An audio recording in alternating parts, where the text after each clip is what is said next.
Hello மக்களே வணக்கம். நேற்று சாயங்காலம் நம்ம கிராமத்துக்கு பக்கத்தில் இருக்க டவுனுக்கு போயிருந்தோம். வீட்டுக்கு தேவையான மளிகை சாமான்லாம் கொஞ்சமாக இந்த மாதிரி வாங்கிட்டு வந்தோங்க. இது எல்லாத்தையும் இன்னொரு நாள் எடுத்து வைக்கலான்னு சொல்லி எல்லாத்தையுமே எடுத்து இந்த மாதிரி ஒரு பக்கெட் இருந்ததுங்க, அதில் போட்டு வந்து ஸ்லாப்பில் எடுத்து வச்சுட்டேன். இன்றைக்கி டவுனுக்கு போனதுனால வர வழியில் கொஞ்சம் சிக்கன் வாங்கிட்டு வந்தேங்க. ரொம்ப நாள் ஆயிடுச்சு, சரி பிரியாணி செய்யலான்னு சொல்லிட்டு பிரியாணி அரிசியை இந்த மாதிரி தண்ணி ஊற்றி ஊற வச்சுட்டேன். பிரியாணி தேவையான எல்லா பொருளையுமே நறுக்கி எடுத்து வச்சுக்கிட்டேன். இப்போலாம் என்னன்னே தெரியலிங்க, குக்கரில் செஞ்சால் எனக்கு பிரியாணியே வரமாட்டுதுன்னு சொல்லிட்டு இந்த மாதிரி ஓப்பன் பாத்திரத்தை வச்சுட்டு அதில் எண்ணெய் ஊற்றிட்டு கொஞ்சம் நெய்யும் சேர்த்துக்கிட்டேன். வெங்காயம் பச்சை மிளகாய் போட்டு நல்லா வதங்கினதுக்கப்புறம் பிரியாணிக்கு தேவையான மசாலா, இஞ்சி பூண்டு பேஸ்ட்டு, இந்த மாதிரி கை நிறைய கொத்தமல்லி சேர்த்து நல்லா வதக்கிக்கிட்டேன்.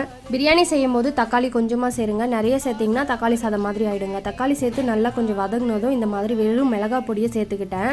எப்பயுமே சிக்கன் பிரியாணி செய்யும்போது சிக்கன் இந்த மாதிரி உப்பு மிளகாத்தூள் போட்டு கொஞ்சம் கிளறி வச்சு சேர்த்திங்கன்னா வந்து அவிச்ச கறி மாதிரி இல்லாமல் கொஞ்சம் நல்லா இருக்குங்க. சிக்கனை சேர்த்து சிக்கன் நல்லா தண்ணி விட்டு கொஞ்சம் வதங்குற அளவுக்கு விட்டுட்டேன். அதுக்கப்புறம் கொஞ்சம் தேவையான அளவு தண்ணி ஊற்றி மூடி போட்டு வச்சுட்டேங்க.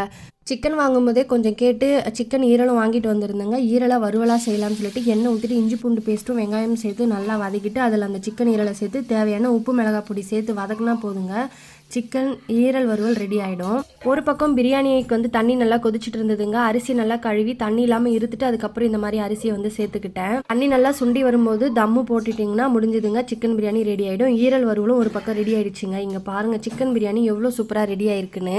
சொல்ல மறந்துட்டேங்க, வெங்காயம் தக்காளி வதக்கும் போதே கொஞ்சம் தயிர் சேர்த்துக்கோங்க. சிக்கனை போட்டு நல்லா வதக்கும் போது கொஞ்சம் எலுமிச்சை சாரும் சேர்த்து வதக்கிக்கோங்க. பிரியாணி இன்னுமே டேஸ்ட்டு சூப்பராக வருங்க. இங்கே பாருங்கள் பிரியாணி எவ்வளோ சூப்பராக வந்திருக்குன்னு. அவ்வளோதாங்க, வாழை இலையை அறுத்துட்டு வந்து இந்த மாதிரி சுட சுட பிரியாணி போட்டு ஈரல் வறுவலை வச்சு சாப்பிட்டிங்கன்னா டேஸ்ட்டு அட்டகாசமாக இருக்கும். கண்டிப்பாக ட்ரை பண்ணி பாருங்கள். இப்படி வீட்டில் விதவிதமாக நாங்கள் சமைச்சு சாப்பிடும்போது எங்களுக்கு இருக்கிற ஒரே கவலை என்னென்னா, என்னோடய தங்கச்சி வந்து சென்னையில் ஹாஸ்டலில் தங்கி வேலை பார்க்குறா. அவள் இதெல்லாம் பார்த்துட்டு ரொம்ப மிஸ் பண்ணுவாள். அது ஒன்று மட்டும்தாங்க கஷ்டமாக இருக்குது. எங்களோட வீடியோக்கெல்லாம் பிடிச்சிருந்தா மறக்காமல் சப்போர்ட் அண்ட் சப்ஸ்கிரைப் பண்ணுங்கள். தேங்க்யூ.